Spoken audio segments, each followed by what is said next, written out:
Welcome, everyone. Thank you for joining us today for the official launch of our strategic litigation project. My name is William Wexler. I lead the work on the Middle East from the Atlantic Council, where I serve as the director of the Rafiq Hariri Center Middle East Programs. This new project is a landmark new effort that will merge law and policy to advance the concept of using legal tools to hold state actors, state proxies, non-state actors, and affiliated entities, hold them to account for their human rights violations and abuses, for atrocity crimes, for corruption, and for acts of terrorism.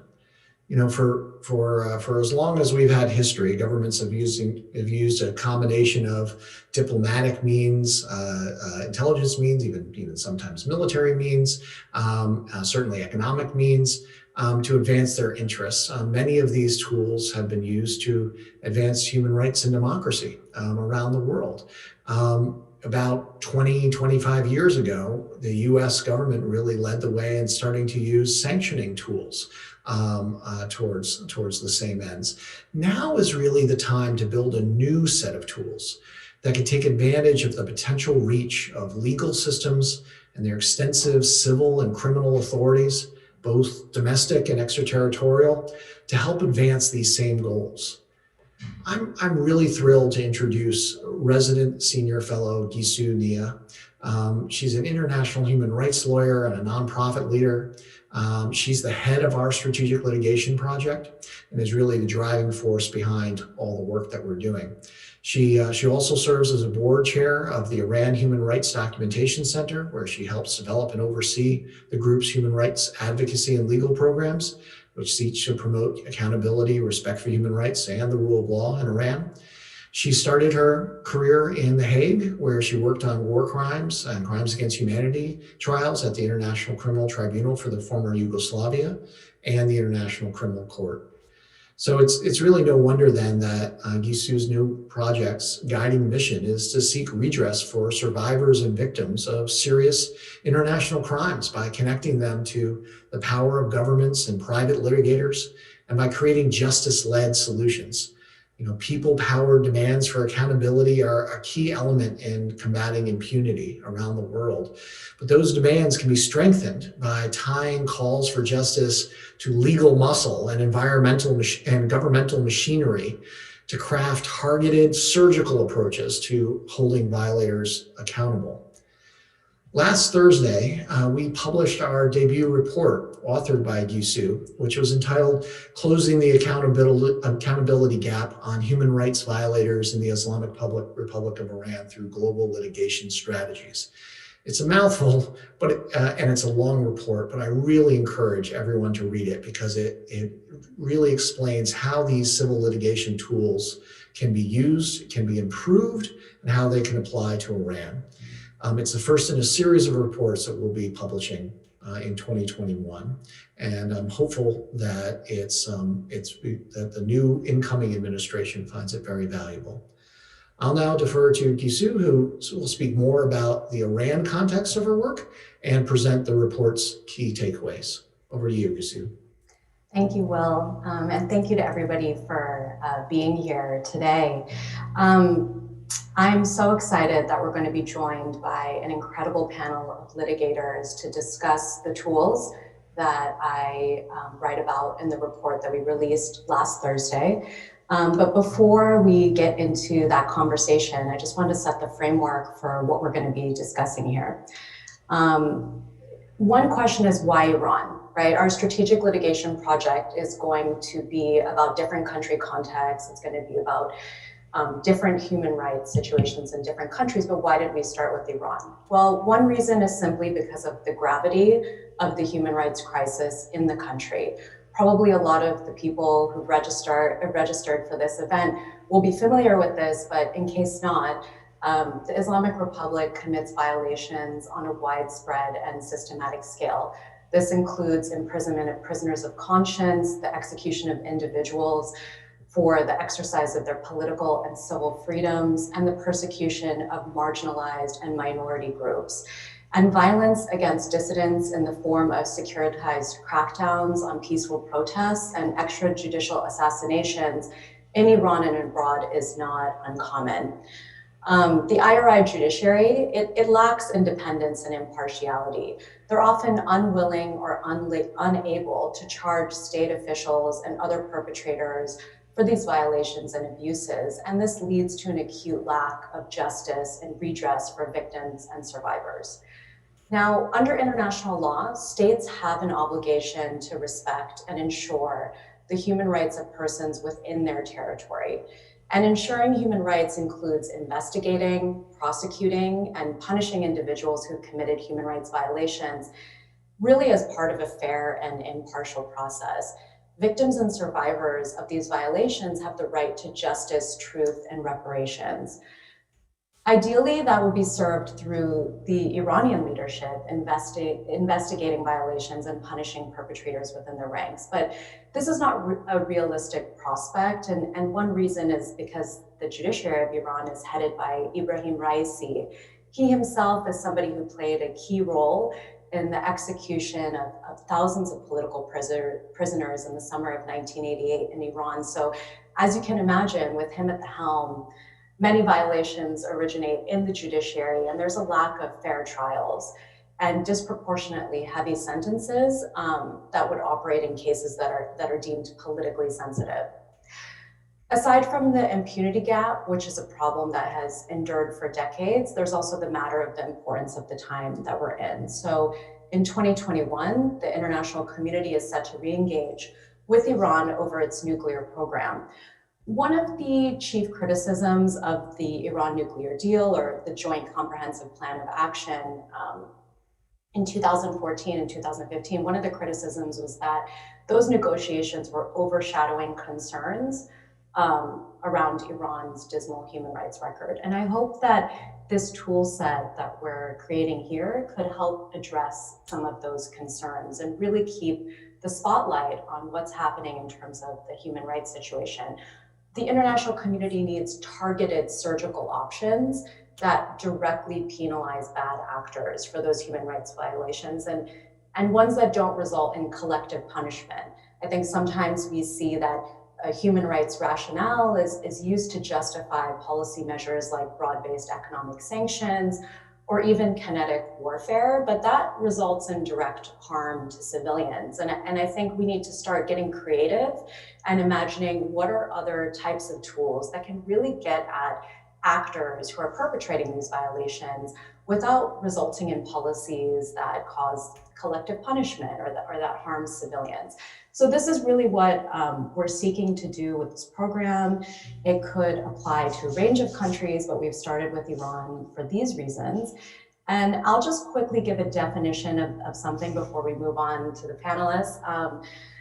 But I know that there's differing levels of legal expertise among those who are tuning in today. So what do I mean by civil litigation? Civil litigation are legal suits where the plaintiff, so the person who's bringing the suit, is seeking remedies in tort.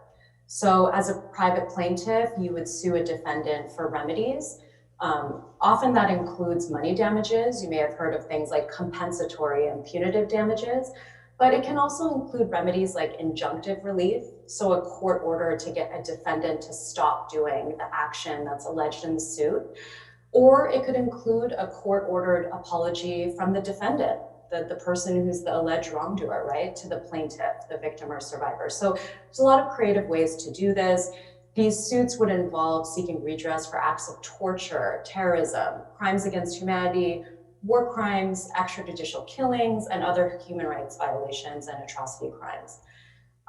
Just a few top-line notes on the report. First of all, I urge you all to read the report that we issued last Thursday. It really comprehensively goes through where we see the gaps in existing civil litigation tools, how they can be improved, what kinds of mechanisms and machinery can we create to help with enforcement and making this more accessible. But one thing to note is that the tools are really looking at how to address international crimes in domestic jurisdictions. So, some of you may be familiar with the fact that there are international courts. This is really looking at how you would actually use national court systems to seek accountability for international crimes. And for the report, I focused on remedies in the US, Canada, and Europe. because that's where there's large communities of Iranian survivors and victims of human rights violations. So that's why we started there, but surely it can apply in other contexts. Now, the discussion so the people that I invited today to come speak to us, so instead of listening to me speak for, an hour and a half, we thought that it would be great to speak to litigators who've dealt with these types of cases. And so those are the folks who we've invited today. They're litigators from the US, Canada, and the UK, so really covering the geographical scope of the report.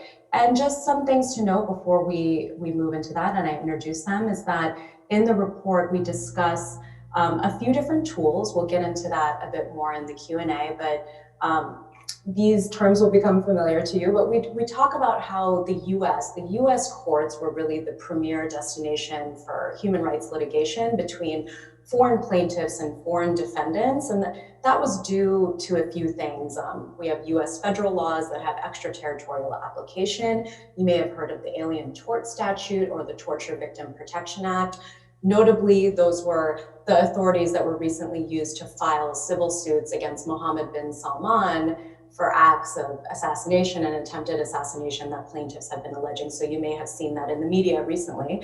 But also the US system has very plaintiff-friendly features. They have class action lawsuits, discovery, jury trials, contingency fees for lawyers, and high damage awards. But one thing that I've noted in the report is that a lot of those tools that seek sort of accountability against individuals have somewhat contracted. And that's really due to US Supreme Court rulings that have restricted the scope of those tools. But while we've had that restriction, we've also had more of an expansion of other tools that could apply in the Iran context, such as a terrorism exception to the Foreign Sovereign Immunities Act in the US, and other statutes that could provide similar paths to accountability. And so that's what we're going to dig in on a little bit here. One thing to note is that the US and Canada are unique in that they have this terrorism exception to state immunity laws, which sort of expands the ability to bring these types of suits. We'll dig into that with one of our panelists a bit later. And then one thing to note about Europe is that there are different tools for civil redress, but they really shine in the context of criminal accountability. So there's a lot of universal jurisdiction type prosecutions that are happening across the continent. And now is really a time when we could also look at what civil redress mechanisms would look like in Europe. So that's going to be a bit of what we're discussing here. I'll introduce our panelists now. We have Scott Gilmore joining us. Scott practices international litigation. He represents victims of human rights abuses, terrorism, environmental damage, and gross corporate misconduct. He was lead counsel to the family of Marie Colvin, who was a war correspondent killed in 2012 by Syrian armed forces, and he secured the first ever judgment against the Syrian government for violations of the law of armed conflict during the Civil War. He represents Greta Thunberg and youth from around the world in the first climate change case before the UN Committee on the Rights of the Child. He represents survivors of the 1979 Iran hostage crisis in Roeder versus JP Morgan Chase, and he represents Sudanese atrocity survivors in Kashif BNP Paribas, which is a class action litigation against BNP Paribas for the bank's admitted role in enabling the Sudanese government to evade US sanctions at the height of the Darfur crisis. We're really glad that Scott is with us today and that he brings his experience to this conversation. We have Amanda Rahramani with us. Amanda is an international human rights lawyer, a member of the Canadian Partnership for International Justice, a research associate at the Simone de Beauvoir Institute. She focuses on international criminal law, corporate accountability, universal jurisdiction, and transitional justice. Her recent work includes co-authoring the legal analysis on genocide for the National Inquiry into Missing and Murdered Indigenous Women and Girls, and litigating for corporate accountability as a member of the Plaintiffs' Counsel team in the Nevson case in Canada, which we'll touch on later. And how I know Amanda is I actually met her years ago when she was leading the international campaign to release Iranian-Canadian political prisoner, Professor Homo Hudfar, from arbitrary detention in Iran. So thrilled to have Amanda with us. And we also have Ide Dijkstal. I know Ida from my time in The Hague, where we were colleagues there. She's a UK barrister at 33 Bedford Row Chambers in London. She's also a US attorney as well, so she has that experience too. She's practiced international criminal law and human rights law before international criminal courts and human rights tribunals and bodies. That's involved cases before the International Criminal Court, the International Tribunal for the former Yugoslavia, and the Special Court for Sierra Leone on behalf of defendants, victims, and governments. We're thrilled to have Ida with us as well. So without further ado, I'm going to move to some questions for our panelists. Scott, we mentioned the Colvin case in my intro of your background. That has some parallels with the types of litigation that we would bring against the Islamic Republic of Iran for human rights violations and atrocity crimes. Can you tell us a bit about your experience with that litigation? You know, what were the challenges? Maybe even at the enforcement stage, what were the opportunities? Just curious to have your perspective on that. Well, thank you so much, Gisu. Let me first just applaud you for the report. And I think it's incredibly timely. This really is an opportunity for policymakers and those who advise policymakers to really study the effectiveness of the legal tools and mechanisms that are in the United States that were put in place to develop human rights accountability. And then, as Gisu has mentioned, the courts really over the past decade have very much limited the application of these laws and are really asking for Congress and the executive branch to step in and clarify how these laws can be applied. So I think the Colvin case is a very good illustration of how the existing legal framework can apply at its best. By way of background, so Marie Colvin was a war correspondent for the Sunday Times of London who essentially in 2012 snuck across one of the first besieged cities in Syria at the outbreak of the Syrian civil war to really cover the conflict from the perspective of civilians that were undergoing indiscriminate artillery fire for the first time. What really became characteristic of the conflict was at the time really unheard of. And she was killed in an artillery barrage on a media center where she was broadcasting. The immediate question was, how did this come about? Was it a random attack? Was it a targeted attack? What I saw after speaking with the Colvin family and with Reporters Without Borders, who had been advocating for the family, was an opportunity because of Marie's American citizenship. As a US national, there was a jurisdictional basis to build an investigation and build a case against the Syrian government for this attack under the Foreign Sovereign Immunities Act. I'm going to call this the FSIA as shorthand. The FSIA, normally this is a law that gives immunity to foreign states, saying they can't be sued in a US court, except under certain exceptions. One of those exceptions is for states that have been designated as state sponsors of terrorism. Syria is one of those states. Iran is another one of those states. Sudan, until just this past week, was one of those states that was recently delisted.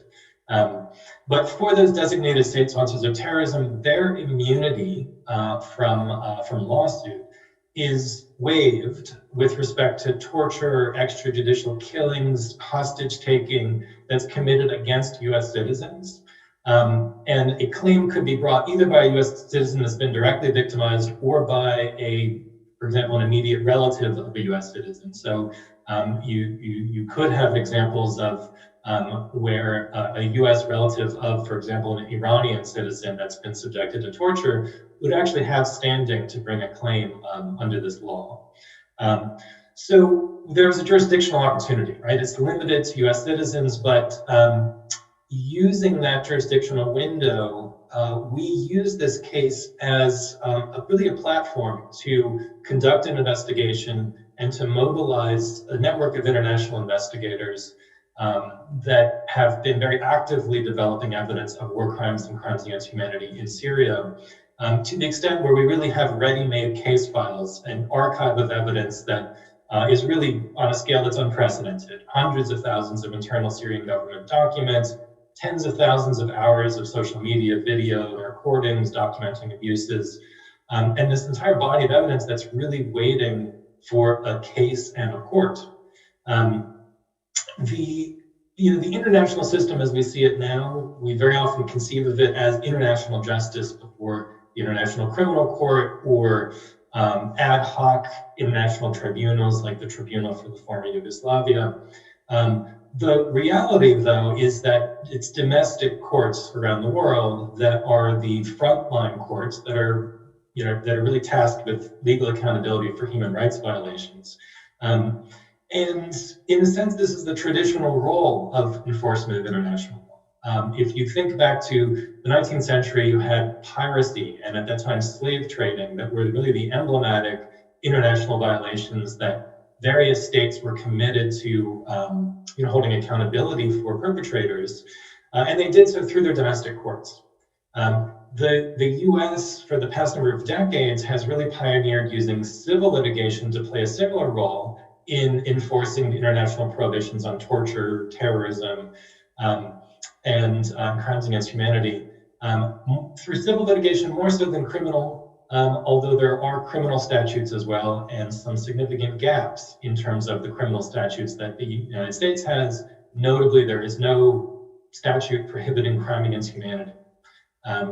But all of that's to say that this platform of the terrorism exception of the Foreign Sovereign Immunities Act really became a vehicle for us to work with a network of international investigators and test this body of evidence, which we found to be significant because there's been a lot of reporting, of course, on the Syrian conflict. There has been significant video recording and documentation of violations, but it's very much a war of disinformation where there is, this evidence is hotly disputed. And we thought there was a great value in not just bringing a case to recover compensation for the victims, but to also present this evidence for the first time in a court and have an evidentiary ruling from a judge to actually examine the internal documents that were obtained, to actually study video footage, and make a finding that they pass evidentiary standards. The sense was that that's a step towards a more definitive establishment of a record of truth, saying this is not really subject to dispute. It's been reviewed by a court and found to pass muster. So that was really one of the goals of the case. In terms of its application to Iran, this same exception could apply to the Iranian government and to Iranian entities. And that's a topic that I know Gisu explores, and it's certainly one to discuss further. Thank you, Scott. So just following up on that, one thing that I forgot to mention to the crowd is that you can ask us questions. So at the end, we'll have about 20 minutes for question and answer.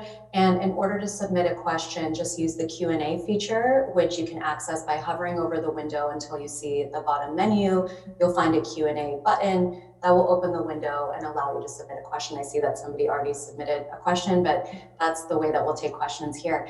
Following up on what Scott noted, because we have this terrorism exception to state immunity laws in the US, we also have a similar thing in Canada, but the one in the US explicitly mentions that torture and extrajudicial killings can be acts that you file suit for.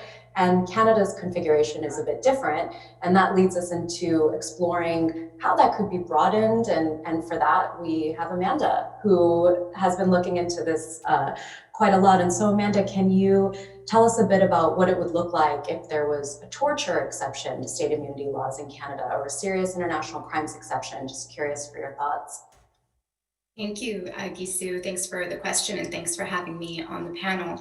I think it's great that you're looking at Canada because I think there are some things in terms of accountability that we're doing well and some things that we're not doing as well, and we'll explore those things here today.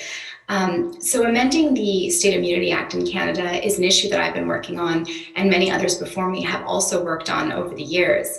But unfortunately, this type of legislative reform has been quite challenging, and we haven't yet been able to get the political support needed to pass an amendment. So to answer your question, I'd like to start by first explaining briefly what the State Immunity Act is. Scott gave us a bit of an overview, but I'll give you a definition in Canada and why it's so important, and then how it should be amended to enable access to justice for victims of torture and international crimes. So the State Immunity Act essentially states that a foreign state is immune from the jurisdiction of courts in Canada. This immunity currently applies to civil cases in Canada, and it extends to the head of state of another country, its government, a political subdivision, any organ of that state, and even lower-ranking foreign officials. This means that neither foreign governments nor their agents can be sued in Canada for gross human rights abuses committed abroad, even if the victim is a Canadian citizen or resident. Now, when Parliament enacted the statute, they understood that there are circumstances for which immunity shouldn't be granted to foreign states, and they included exceptions for commercial activities and for injury and property damage that occur in Canada.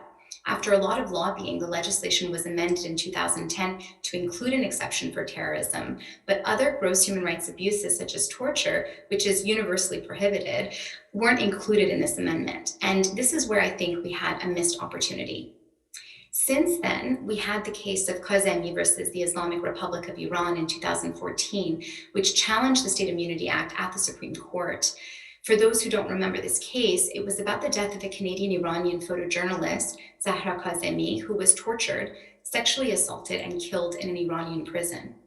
Her son tried to bring a case against the Islamic Republic and its agents in Canada, but unfortunately the Supreme Court dismissed the case.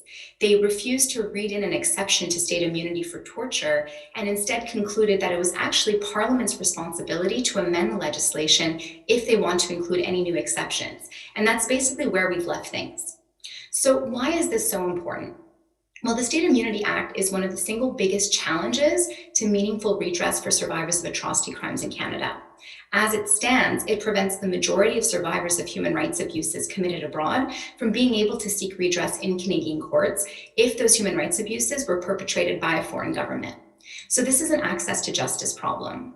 And in fact, the United Nations has made clear that the Convention Against Torture, which Canada has ratified, requires all countries to provide civil remedies to survivors of torture. So with the State Immunity Act as it currently stands, Canada is actually failing to meet its international legal obligations. And the solution to fixing this is quite simple, and I know that you've outlined it in your report. Parliament should amend the State Immunity Act to include an exception for torture, genocide, crimes against humanity, and war crimes. So why hasn't this been done? I think one of the biggest barriers to amending this legislation in Canada is the misguided belief that it would interfere with Canada's diplomatic interests. But the thing is, Parliament has already criminalized these 4 human rights violations in the Criminal Code of Canada and the Crimes Against Humanity and War Crimes Act. So there's no criminal immunity for torture in any rank of government for these crimes. That means an amendment to the State Immunity Act for civil cases wouldn't hinder or encumber our diplomatic relations any more than the status quo. But what it would do is that it would provide survivors of these crimes meaningful access to justice and a clear avenue to seek compensation and redress from the states that commit these atrocities. Now, another counter argument that I've heard to amending the State Immunity Act here has been along the lines of, it would open the floodgates and swamp Canadian courts with lawsuits about human rights abuses that occur abroad. And quite frankly, that's also very improbable because we already have some safeguards in our court system to ensure that Canada is the appropriate forum for litigation. So in Canadian courts, judges have to be sure that a lawsuit has a connection to the province in which the case is brought. And even if a connection exists, a lawsuit can only proceed if Canada is the best forum. So if another country is in a better position to hear a case, for example, because of the location of witnesses or evidence, and if that country protects due process, a Canadian court can dismiss the lawsuit.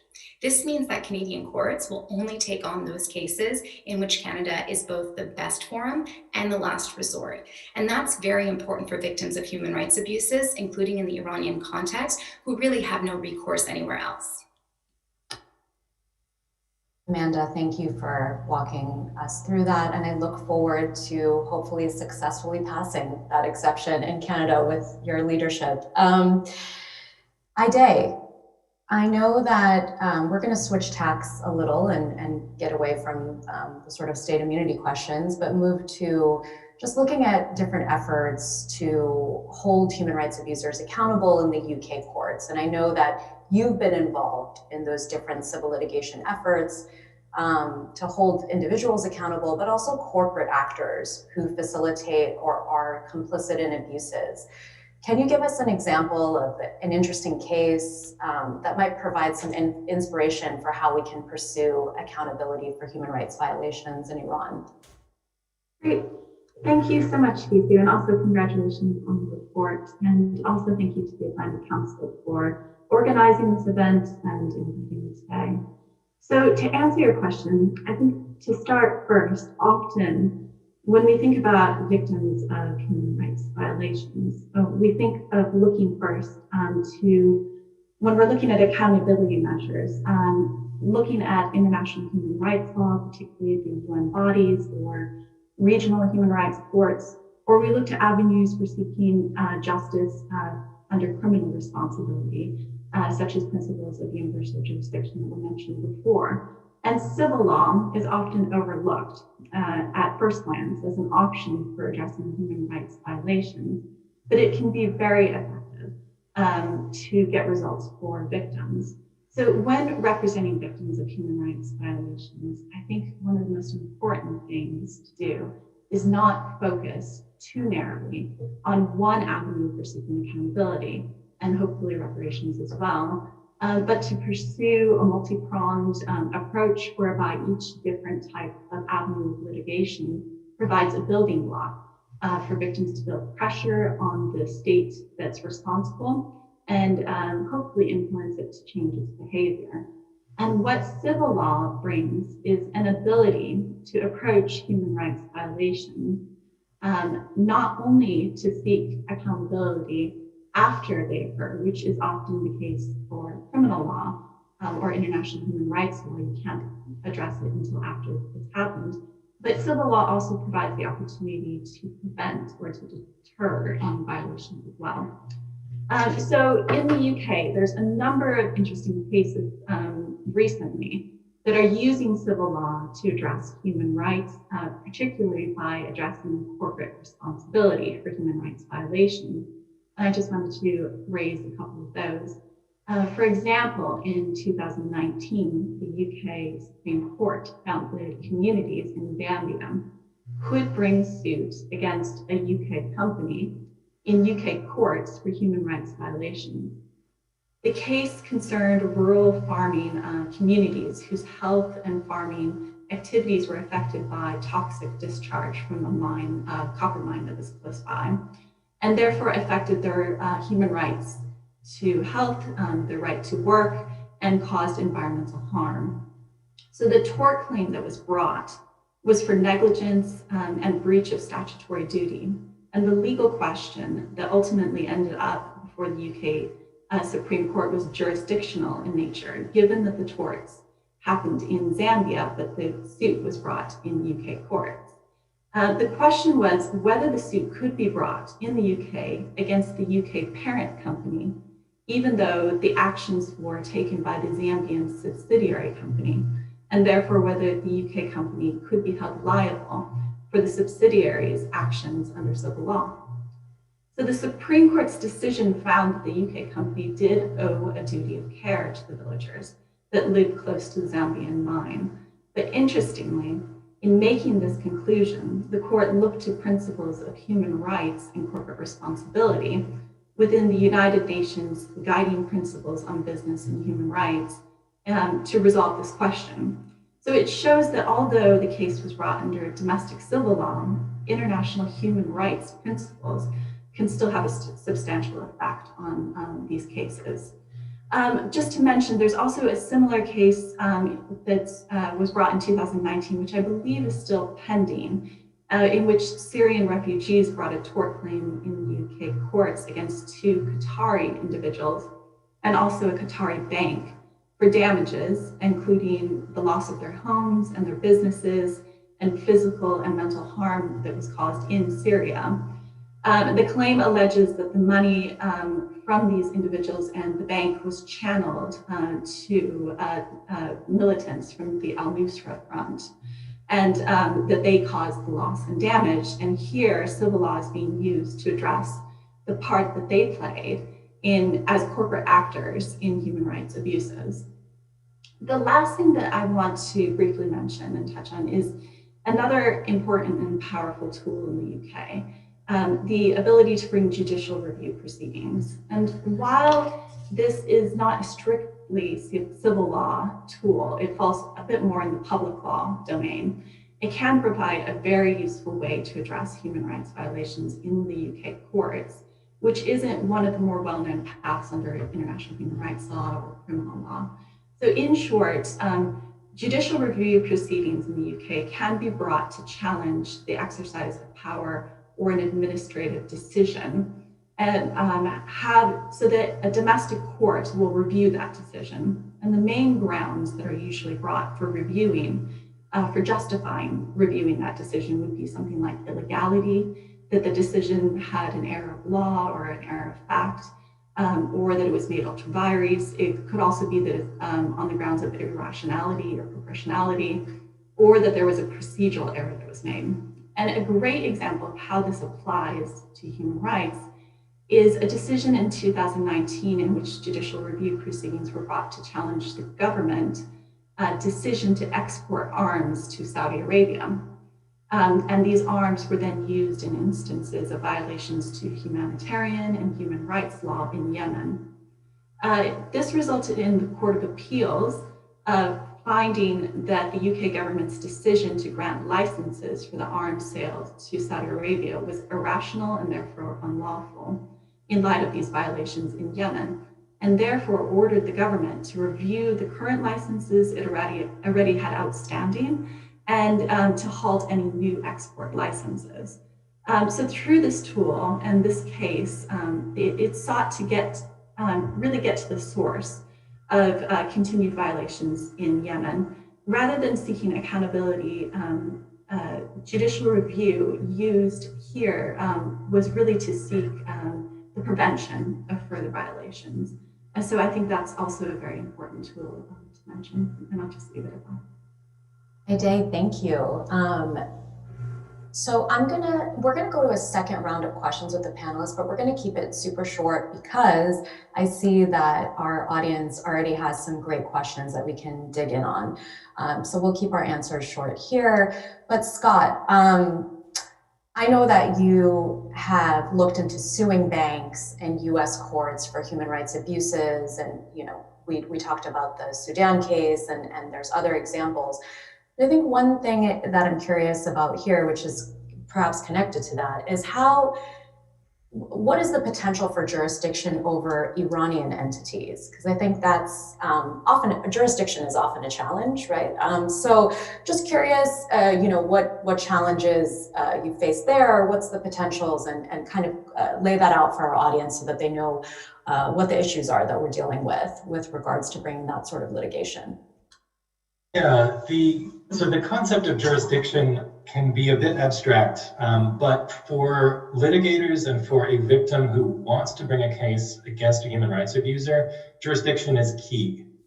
Jurisdiction is the power of a court to exercise essentially its authority over a person, or to apply a body of law to a specific person or entity. So when we're talking about how would a victim of a human rights violation committed in Iran, how would they get a US court to exercise its authority over that violation?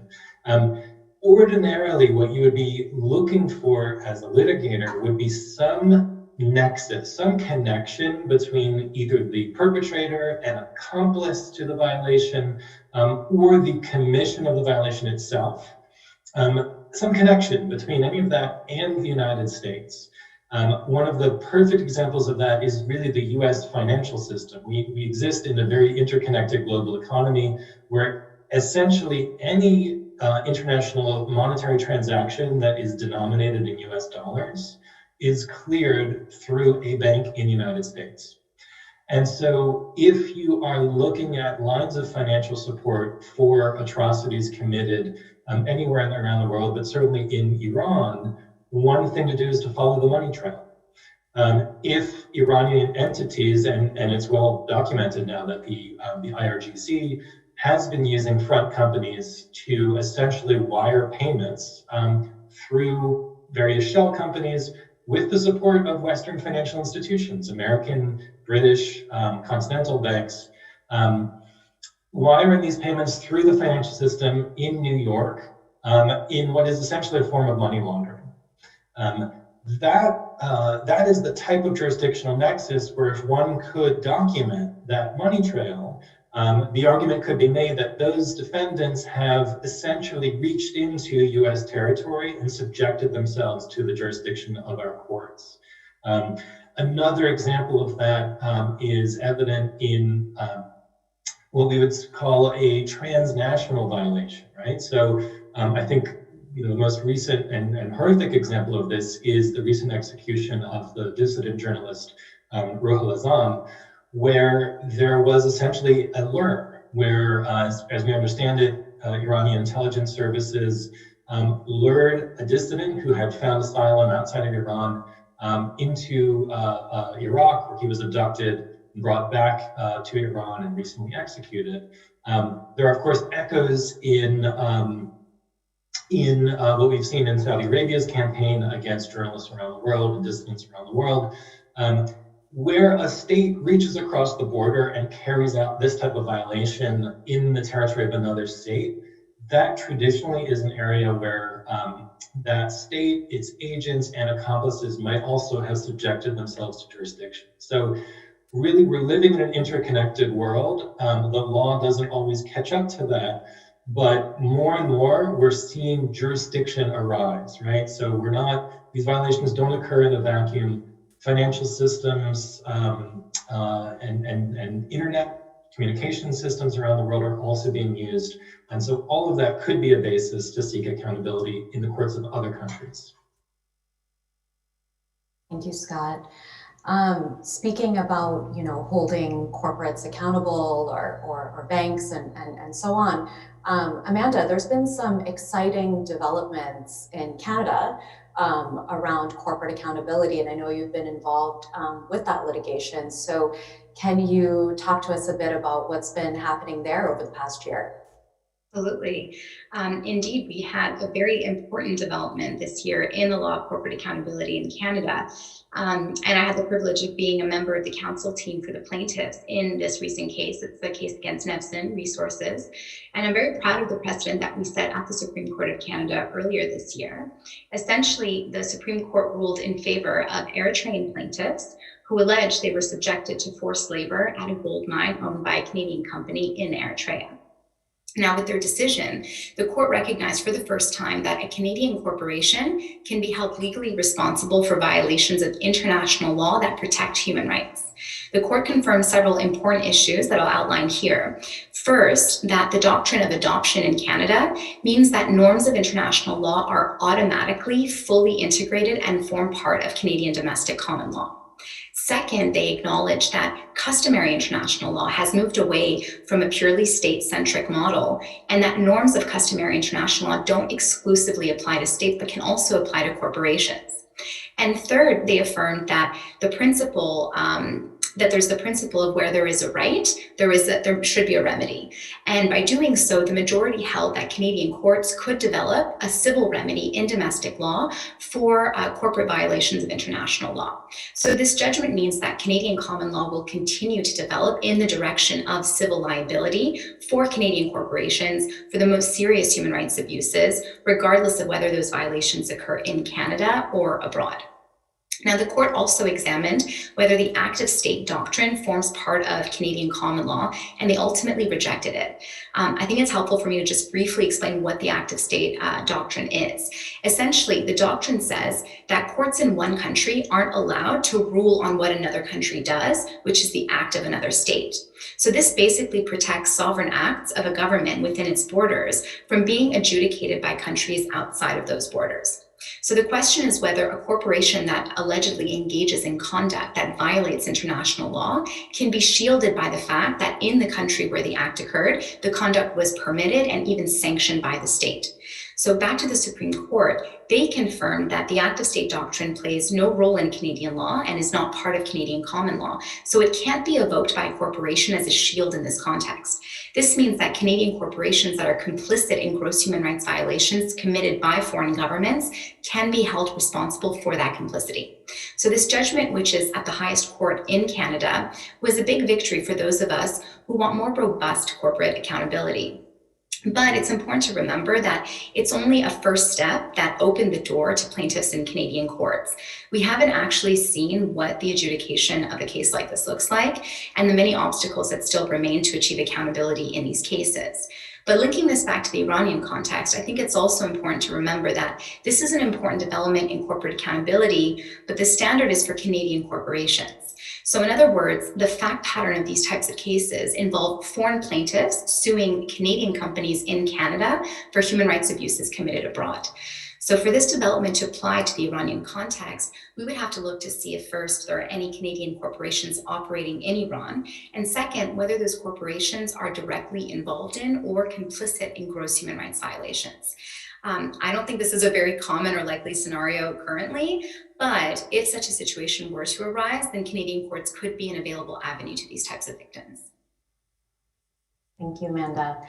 Aide, last question for you is around global Magnitsky laws, because we've there's been some incredible developments there. Just last week, I think we got the news that this long-awaited global Magnitsky type laws in the EU was finally adopted, and that there would be the potential to issue travel bans and asset freezes by the countries in this 27-country bloc.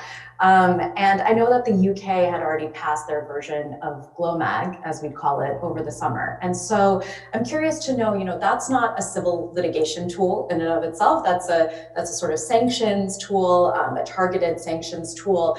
But how could it be used? I mean, could it potentially be used as a complement to some of the civil litigation matters that you pursue? Just curious for some brief thoughts on that to frame that for our audience and get them thinking about those tools. Of course. So I should probably start by just explaining a little bit what the Magnitsky legislation does. So what it is, it first started in the United States in 2012 with a law that allowed the government to sanction individuals from other countries who have or are currently involved in human rights violations. And the sanctions that could be imposed include financial sanctions or travel bans. And so essentially what this does, it's not about finding liability or accountability. It's about putting pressure on those individuals, because oftentimes they're still in the state where they're from and making their lives very difficult. So it really can act as a mechanism for deterrence for individuals continuing to or getting involved with human rights violations. So as Gisu said, the EU just this month has adopted an act with very similar Magnitsky legislation from that of the US, and also what the UK adopted this year as well. And it's worth mentioning that in July, the UK government issued its first sanctions under this legislation, and 47 individuals were sanctioned. And importantly, they targeted individuals who were involved in gross human rights violations, such as the murder of the Saudi journalist Jamal Khashoggi. So the question here is, how can they be used as a tool in human rights cases and on behalf of victims? And in the UK, I think what is interesting to focus on is the process for designating individuals, which is done by the Secretary of State. And the Secretary will consider whether an individual has been involved in any of these activities, such as activities that violate a person's right to life, right against torture and cruel, inhumane, and degrading treatment, and right against slavery. And what's important here is that the Secretary of State only needs to be assured the standard for imposing that is a reasonable basis to believe. So it's a much lower standard than what you would have to prove or what the secretary would have to be convinced of in a court of law. And what I think would be interesting, it's a very new law in the UK and also in the EU since it's just been adopted, is to see how victims can petition the Secretary of State to sanction individuals who have violated their rights. And it seems as though actions could be taken to provide evidence of human rights violations and request that sanctions are imposed. And to bring it back to what I had spoken about before, if the government, if the Secretary of State decides not to designate an individual on this list for sanctions, then because it's a decision of the government, you could also then look at judicially reviewing that decision to challenge that maybe an error of law or error of fact or procedure was made in deciding not to impose sanctions on a certain individual. And to just very quickly tie it into the discussion about Iran, and looking at individuals who are either arbitrarily detained there or who have suffered human rights violations in Iran, I should mention that I'm currently on the legal team for Mr. Anisha Ashouri, who's a British Iranian national who's detained in Iran on politically motivated charges, and who is serving a sentence there after a grossly unfair trial.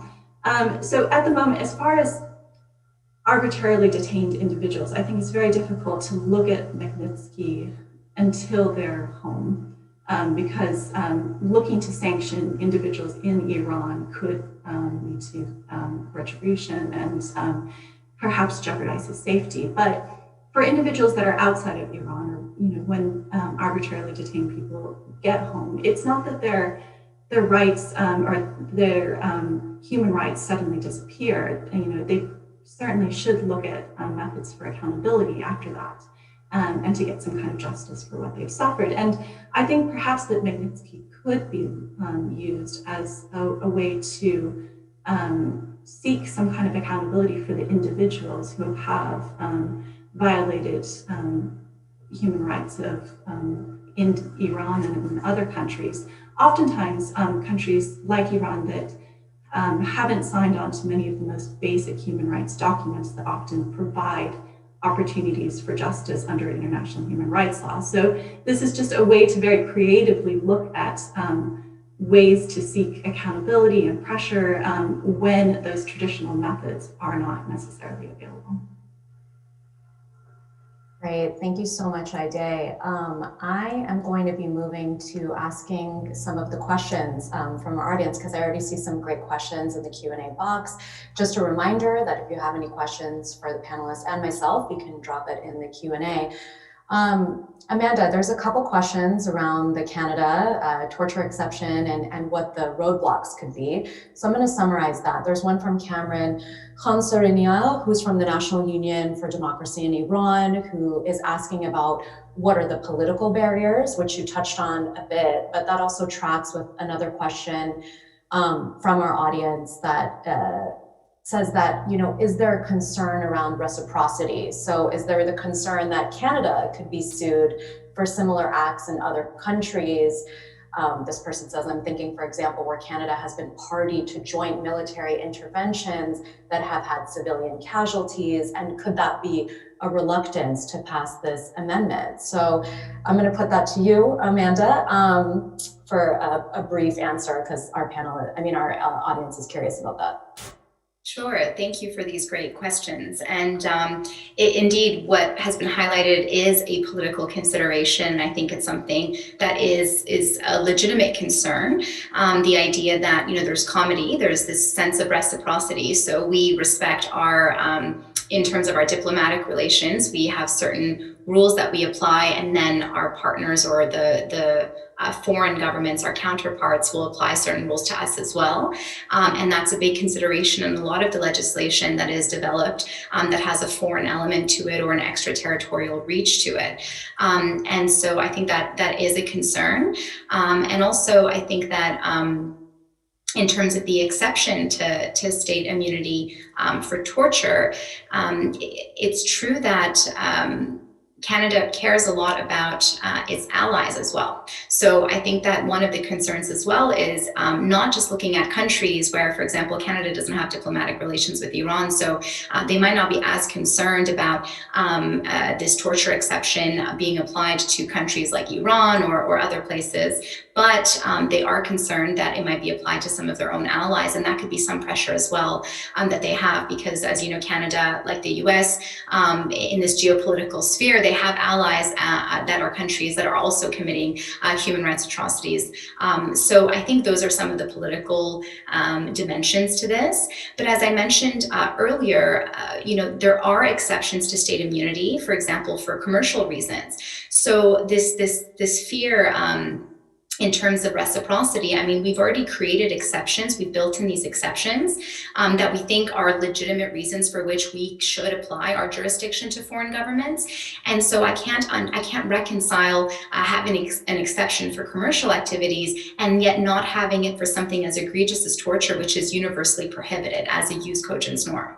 And so these are some of I think the gaps in the logic, in the philosophy, behind the state immunity that I think need to be reconciled, and I think they can be.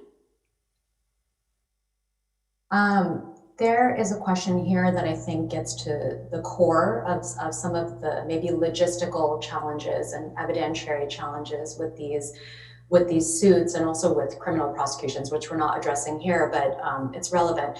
And the question is from Hamid Behravan, who is from the DT Institute. He says, we seem to suffer from a lack of admissible evidence. Should the focus be on helping stakeholders learn what is considered admissible evidence and what the thresholds of admissibility will be in each of the available mechanisms, and perhaps do a training around the quality? And he mentions, a few cases that some of us have actually been involved in. When Shahrudi, who was the former head of the judiciary in Iran, traveled to Germany, we tried to bring a universal jurisdiction complaint against him. And how that did not work, and he actually got wind of the plans and went back to Iran and later passed away. So that's a great question, Hamid, and I just want to note that as part of the strategic litigation project at the Atlantic Council, we're actually going to be working on efforts to coordinate Iranian human rights groups around how to collect that evidence and what really needs to be met for it to reach a certain quality. So all about how to preserve it, how to legally analyze it, all of that, because we have many human rights groups in the Iran space who are dedicated to documenting these violations and crimes, but a lot of times the focus is not necessarily on the perpetrator and the kinds of acts that they've committed, what the linkage evidence is, how can we properly ID them? And those are things that we really need to pass muster in a lot of these, definitely, and with respect to criminal prosecutions, but also with suits. And I know that that'll be an upcoming project, and we're already gonna have some coordination around that. So thank you for pointing it out. It's definitely a challenge. I don't know if any of the panelists have further comments to add on that, but just want to note that that is certainly something that we're thinking about. And I think there's with the UN Commission of Inquiries, there's even an internal movement there to try to streamline what that evidentiary process looks like, because we have a commission of inquiry on Syria, we have many different commissions of inquiries, and that's more driven by who heads the COI and less about having this sort of standardized process, which I think we really need so that we don't duplicate efforts. Also because that can be damaging to victims and survivors if they're constantly asked to repeat their testimony, if there's discrepancies, it's not the right way to proceed. So I think that's just a really good question. And I don't know if any of the panelists also have thoughts on that. Yeah, I might jump in briefly and just share some of the experience from the Syrian context. I think it's highly relevant. So there's a cart before the horse question of, do you collect evidence? Do you train documentation groups and investigators to collect evidence before you have the prospect of a criminal prosecution or a civil suit? And I would say the answer is absolutely yes. Because the evidence is a precondition for a successful litigation, whether it's criminal or civil. But there's also a policy reason for this. these are inherently political decisions. So if you are a victim advocacy group and you're going to ask either file a civil suit in the US or Canada, or if you're going to file a criminal complaint in Europe and try to engage a war crimes prosecutor or investigative judge, there is a threshold of showing that there really is a there. There is enough evidence to support this claim. And if you are a Justice Department or a judge, to devote scarce resources to pursuing this lead versus the hundreds of others of referrals for war crimes or human rights prosecutions that come in. So establishing that there is a body of evidence is a way of persuading a prosecutor or an investigative judge to actually proceed with the case. It's a way of getting through an initial motion to dismiss if you're in litigation. If you have a bare bones complaint that doesn't really look like it's backed up by evidence, it's not going to fare very well. If you have a very robust complaint, it's going to show that there really is a legitimate case to be tried. So I think that that's a critical point. The other point is training to investigate what, and I think a lot of what activists say is, well, look at Syria, right? There are thousands of photographs and videos. It's very clear that war crimes are happening. It's very clear that people are being tortured. Isn't that the end of the story? And it's not, because what you need to show is tortured by whom and on whose order. We call that linkage evidence, and it is the evidence that would connect let's say a prison guard that's committing torture or sexual violence in a detention center with the head of their unit, with the head of their intelligence branch, with a minister of interior, and ultimately a head of state. That body of evidence, which very often doesn't look like it's human rights evidence, very often it is, very mundane bureaucratic correspondence, but it reveals that that commanders in positions of authority were effectively able to monitor and supervise their subordinates and failed to do so.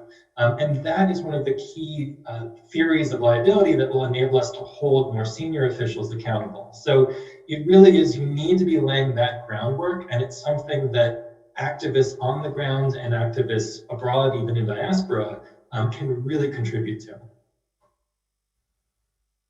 Yeah. Ida? Yeah, just quickly, I think another thing to think about as well, when representing victims, oftentimes you're approached and there's already in mind a certain course of action that victims think about. They say like, oh, I want to bring a claim before the UN or something like that. And then evidence is collected and submissions are made based on that. And it's not until later that you realize that maybe we want to also seek civil litigation or universal jurisdiction actions. And so I think when starting representation of a victim, it's very important to try to collect this evidence with a global view of anything that could happen so that you're not trying to catch up at later times.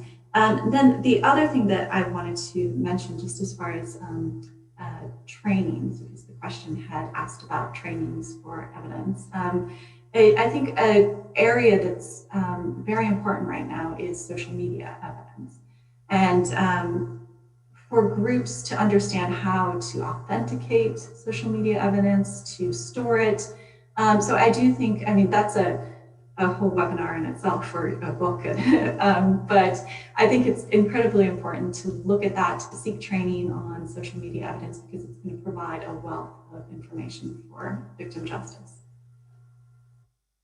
That's a really good point. And if I'm not mistaken, I think Bellingcat, if people are familiar with that, I think they do a really good digital evidence tutorial that I have yet to take myself, but I've heard, hearsay that it's great. So you might want to look into that for anybody in the audience who is curious. So we have another question here that I think is a good one, which is, it's from Alejandro Espinoza, and he asks how we can apply these tools and perhaps include regional human rights bodies to other major human rights violators such as Syria and Venezuela. I'll note that, of course, Scott has actually worked on the cases as they apply to Syria and how you can use these tools against Syria, but I just want to make a note about Venezuela. There is a recommendation in the report that we published that discusses how we could expand the terrorism exception to the FSIA in the US.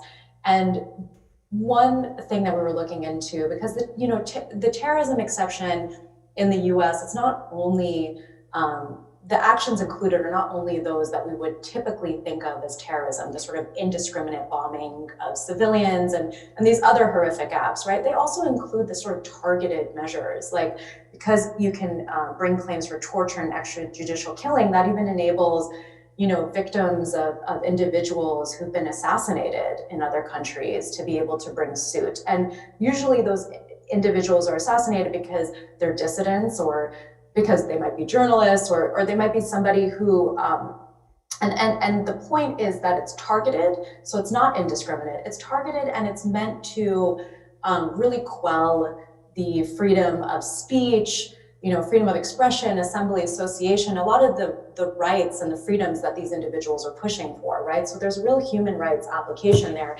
And in the case of Venezuela, Venezuela is not on the state sponsor of terrorism list, which is interesting because the US DOJ brought a case against Maduro in Venezuela for narco-terrorism. But Venezuela itself is not on the list, and there's reasons for that because the US recognizes Guaido as the legitimate leader of Venezuela, and so there's a lot of implications there. And also being on the SST list means that you are, you can't get IMF loans. Like there's a number of very serious financial repercussions. So I wouldn't be encouraging listing anybody else, any other countries on that list. Iran is already there. Syria is already there. So that's why we're looking at what tools are applicable there, right? And working with what we've got. But with Venezuela, one recommendation I make in the report is that the exception could apply to countries where the officials have been sanctioned, whether that's through global Magnitsky laws, whether that's through separate sanctions regimes like the one that exists on Venezuela, could look at expanding it in that manner. So that's just to answer a bit about the Venezuela question and give some color to that. I don't know if any of the panelists have other notes to mention on how this could apply to Syria or maybe some other countries. I think we've digged into that a bit, but if there's extra comments. I'm happy to jump in briefly. And I think it's a great question about how these tools can be applied to other contexts. So I want to very briefly touch upon the State Immunity Act amendments and also the corporate accountability side. So in the Canadian State Immunity Act, there is an exception for terrorism, but the exception for terrorism isn't a blanket exception. It creates this kind of two-tiered system where there's a list and only countries that have been approved and added to that list qualify. And currently on the list, I believe it's only Iran and Syria. So if we were to amend the State Immunity Act, I highly advocate that we don't create a two-tiered system, and that we have these these exceptions to the immunity that apply to all countries, and precisely for this reason, because I think going back to the political considerations, it's important to show that these are principled positions that a country is taking, and that it doesn't matter where the atrocities are happening or by whom, but that this is something that will have an avenue for accountability in Canada. And I think it then allows so many other communities and so many other groups to be able to use these as tools. Now, on the corporate accountability side, I think that the judgment in Nefson, which opened the door to corporate accountability in Canada for Canadian companies who are complicit or involved in human rights abuses abroad, is actually very relevant to a lot of other contexts. Maybe it's not as relevant to Iran, but certainly Canada has been selling arms to Saudi Arabia, and it's been used in the war in Yemen, or Canada's been involved in other extractive industries in Latin America or in other places. And so I think that the principles that are derived from this judgment are incredibly applicable to other contexts, and they should be looked into as a possible tool. I'd like to jump in and just comment a bit on the question of why are the US and Canada relying on a list, right? Why do they rely on these designations? And I think it goes to the sort of inherent politics behind enforcing international law. In an ideal world, there's just universal application of international norms that protect human rights. There's universal jurisdiction, so that any country could enforce those norms against any actor, any other state. The reality, as we all know, is that every state has concerns about reciprocity and comity, and are they exposed? And in one particular case, is a lawsuit going to embroil that country in a diplomatic dispute that it doesn't want to be in? And so I think from I kind of wear two hats. As a pure human rights advocate, I want universality, no exceptions. As a pragmatic litigator, sometimes I want to build in a bit of flexibility so that a state can see, well, an exception could sometimes be made. There is some sort of wiggle room built into it. I think one of the workarounds that these lists, listing of designated sponsors of terrorism, are really designed to show that, well, if the political branches make some decision that this person or entity has violated international law to such an extent that certain legal consequences will attach to it. Right now, that designation opens the door towards waivers of immunity for terrorism. It opens the door to sanctions, targeted sanctions under various programs, as well as Magnitsky. I think Gisela has an interesting idea of saying, well, this isn't perhaps ideal, but what if one of the follow-on legal consequences would be also a waiver of immunity? And I think it's a really fascinating idea. I think the other thing maybe to explore, and some might hate me for ever saying this, but in the US, we have actually a dual track system under immunities where and this is because of a Supreme Court ruling that recognized that the Foreign Sovereign Immunities Act actually only applies to foreign states, to state governments themselves, and not to individual officials. So foreign officials, if they are sued in the United States, their immunity is determined almost entirely by the State Department on an ad hoc basis. And it really is a political decision. It involves essentially the State Department conducting a hearing to hear positions from both sides, and then making a political decision, a diplomatic decision, on whether that individual official should be entitled to immunity or not. From one perspective, that seems like a horrible arbitrary system. On the other hand, it allows for, it's sort of an escape valve where the US government has some flexibility to say, well, it is acceptable from a foreign policy standpoint for this case to proceed, but not others. We can really debate the merits of that system, but it is one in which, given the political debate over, whether there should be this exercise of universal jurisdiction or extraterritorial jurisdiction, it's another one of these realistic workarounds that might permit at least some cases to proceed in a political environment where if we try to assert that all cases should be heard, any human rights violator that's subject to US jurisdiction should be, subject to liability, we know that's going to face a political backlash, and it has faced a judicial backlash in the courts. And so I think one thing we're really struggling with is how to strike a balance, a policy balance between the human rights imperative that international law must be, enforced, and the political reality is that, that there are strong forces, there's strong headwinds against that. One thing that I would mention, just to follow up on that, and then we'll move to some other questions, is that I'm in favor of where we can get the laws, let's get them passed. And let me tell you why. Because one thing to note in the US is that we have this Foreign Sovereign Immunities Act, the terrorism exception. A lot of people say it's inherently politicized. Fair enough. That's why I make recommendations for how to broaden it in ways that don't feel as politicized and along the lines of things that Amanda was mentioning. But then there was also an amendment to the legislation in 2018 that allowed suits against countries for acts of terrorism that happen on US soil. And that was passed by Congress, and it was really done to provide a vehicle for the families of victims of 9/11 to sue the Kingdom of Saudi Arabia. So, we know that KSA is an ally of the US, and you can imagine that obviously made some folks unhappy when that legislation was amended. But there's now a vehicle for that, and who would have thought?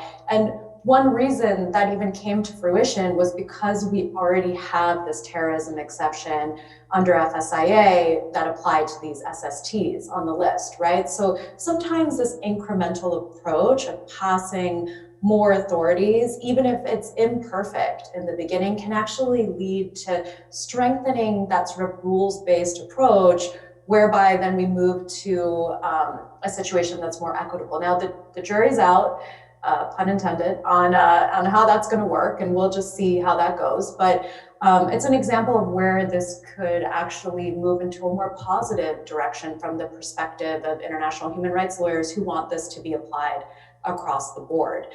I'm going to pull up, we have some other, so some of these questions were answered with, who compiles the SST.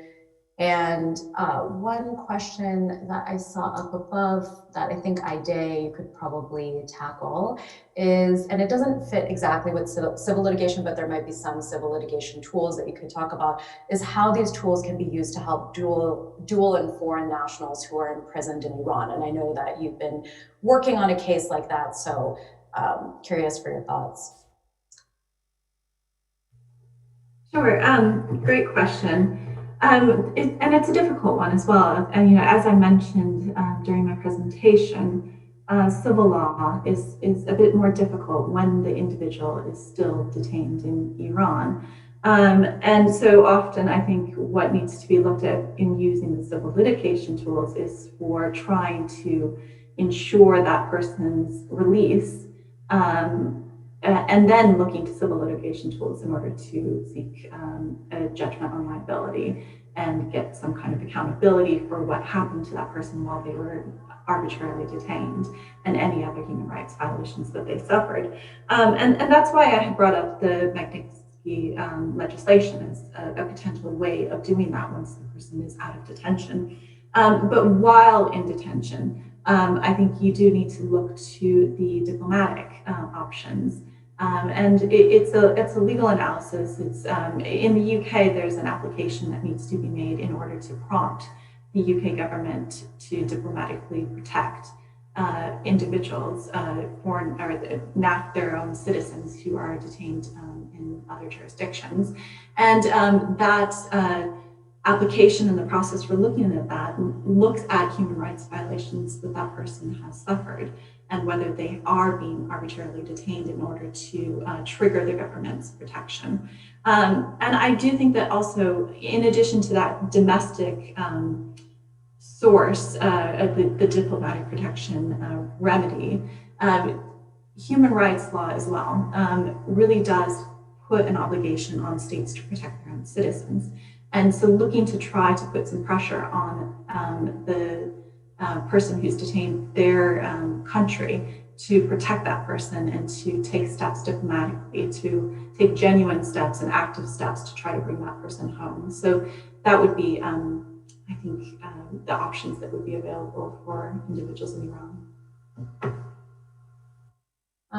I see an excellent question that just came in, and I don't know your institutional affiliation, I apologize, but it's somebody named Farzad Fallah.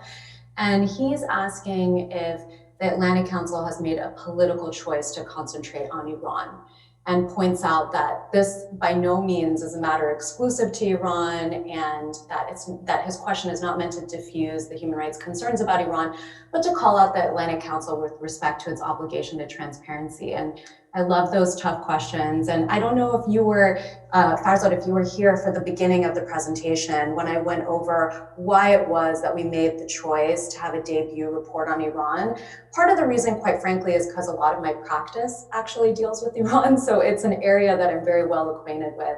But part of it is really because of the acute nature of the human rights crisis there. And the fact that a lot of times there's sort of broad-based, blunt tools that are used, and ostensibly sometimes human rights concerns are brought into that, whether that's broad-based economic sanctions, whether it's even talks of military strikes, right? And I want to create a tool set that gets away from that, because we have these human rights concerns. There are certainly individuals in Iran many of whom are in the leadership who are perpetrating this and who are pressing perhaps more democratizing forces from coming forward and really leading the country to a path that's more human rights abiding for all its citizens, right? So this is really focused on a sort of targeted set of tools, but by no means are we only going to be concentrating on Iran. I have a piece coming out tomorrow that's actually all about Saudi. I'm happy to send that to you.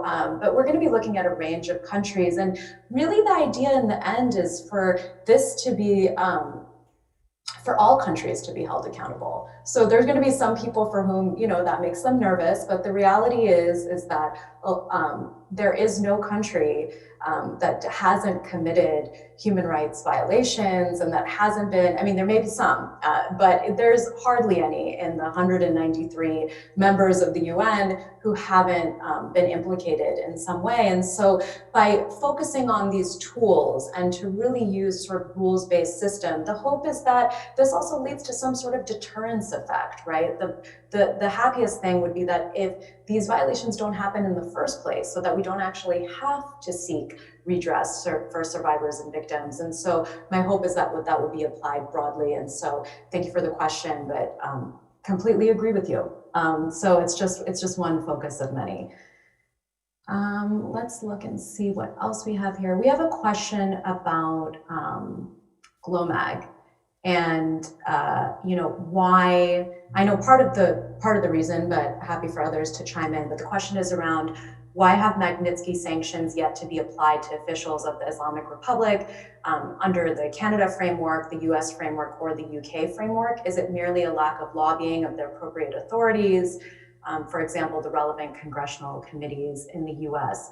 I know that at least for the US, there is a separate targeted human rights sanctions regime on Iran. And that's why, to my knowledge, they reserve GLOMAG for other countries that don't have those specific regimes. It's not to say that that can't happen, and there's been discussions around that happening, but I know that in the case of the US, they already have regular targeted human rights sanctions that come out and that operate outside of the GLOMAG framework.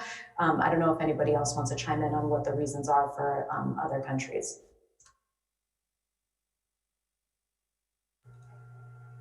I'm happy to quickly do that. I think as far as the UK and the EU now, it's very recent legislation. So, I mean, we already saw in the UK that the new statute, the new act that brought in the Magnitsky legislation to the UK only came out this year, and in July already there were sanctions against 47 individuals. So I think part of it is that it's perhaps too early to tell, but then there is the inherent nature of the decision being tangential to politics, with it being a government or organization or department that is making these kinds of decisions. So that's just something that is factored into it. And I think that speaks to the need then to have very strong evidence if presenting a request for sanctions or to try to get sanctions against an individual. So the stronger the evidence is of these human rights violations and that person's linked to them, then I think the higher the chance there is to be sanctions for individuals in Iran that are involved in human rights violations. I know that we have 7 minutes left, so we're going to touch on one more question. If anybody has any burning questions left, drop it in the Q&A box. Otherwise, you're not going to get your chance. And then we'll close out the session. But the last question has to do with, let's see right here, from Roya Kashafi. I think this is a really important point. She asks, could the panel confirm that the threat of possible civil/corporate litigation, I think what the question is asking is, could it be used to stop future trade and investment in Iran? And I think that's an excellent question. And part of what I had touched on was that there's this, Iran is now on the SST list in the US, and it's also on the list in Canada. And so there is a debate on whether that's appropriate or not. And what I would look at is what happened with Sudan recently, because Sudan was on the SST list and it was officially removed as of yesterday on the SST list in the US. And there was a lot of debate there because Sudan has undergone a democratic, I mean, they went through a revolution last year, they're undergoing a democratic transition, and some of the issues around these outstanding judgments, which, you know, number in the multi-millions, right? Some of these punitive damages are really high. And I think there's a question of, you know, is that appropriate? Scott, maybe you have some thoughts on that, but is that appropriate or not? And what that looks like for a country that's transitioning to democracy and who is a poor country and is going to be saddled with these debts. And what happened in the case of Sudan is that there was negotiations, some back and forth, but there was a negotiated settlement for them to be taken off the SST list and not to pay the full amount of the outstanding judgments. We saw similar negotiations when Libya was taken off the list, when Iraq was taken off the list. And I think the point that the Sudan example really underscored to me is that if the US government is ever in any way obstructing a country from making that democratic transition, then that's a problem, right? There was some concerns from my Sudanese human rights defender friends and activist friends in the country around what happens if a deal can't be reached and the country is saddled with debts.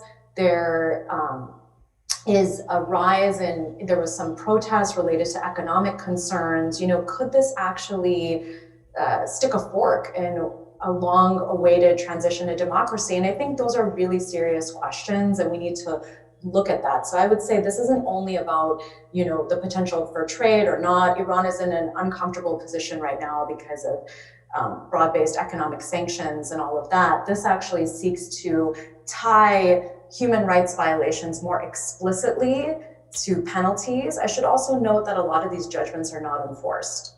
So, you know, some of the concerns around would that take money out of the coffers of people does not really track, because a lot of enforcement doesn't even happen. But I think there's some serious questions there around at what point does something obstruct a people's movement towards democracy and a human rights abiding government? And that should never be a place that I would argue that the US government should find itself in. Does anybody else have any thoughts on that? I would just add to that a thought on particularly financial institutions. I think the question now is, I mean, if you look at the current state of affairs, we have a massive system of international money laundering that is nurturing corruption on a global scale and is nurturing authoritarian regimes around the world. And there are numerous financial institutions that are deeply embedded in that and have a vested interest in preserving it. So to the extent that civil litigation could pass some of the cost of that system of corruption and money laundering onto these financial institutions that are enabling kleptocracies and authoritarian regimes, I think that's an admirable policy goal. Might that deter a foreign corporation from investing in Iran or another state? Potentially, but what it might also do is incentivize that a foreign corporation to exercise more human rights due diligence to ensure that it is not engaged in money laundering, that it is not propping up massive corruption, and I think that's actually a leverage for social change, because everybody needs a bank, everybody needs finance. And if financial institutions were to require more human rights compliance from their clients, I think that's a really powerful carrot that would induce more human rights compliance around the world, because it might actually become a condition precedent to securing greater investment and securing loans. So I think it's good to think creatively about how legal mechanisms can incentivize more human rights compliance. But I 100% agree that we also need to look at the knock-on effects and whether there is an impact on civilian population that are sort of the unintended consequences. I know we're at time. I would love to talk to these panelists of ours forever. I learn so much from them every time I have chats with them. But thank you, everybody, for joining in, overcoming Zoom fatigue to join us here today to talk about these issues. We're going to be hosting more of these events in 2021, and I look forward to having you all there. Thank you again.